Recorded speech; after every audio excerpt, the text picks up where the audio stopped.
Hello everyone, welcome to the Hard Reset channel, and today I'm going to show you how to enable or disable the photo flipping option on the Samsung Galaxy Z Flip 7.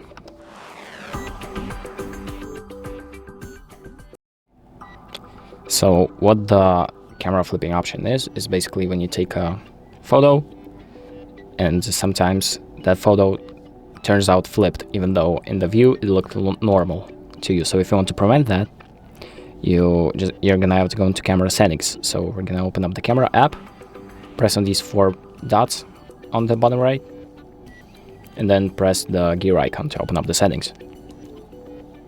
And then scroll down to selfies and disable or enable selfies as previewed. So if you disable this option, it means that the photos will be flipped and mirrored.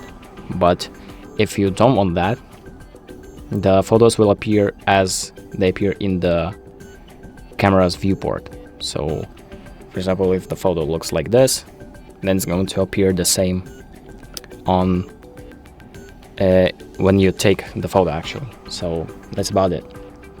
Thank you for watching. I hope this video helps you, and make sure to like and subscribe.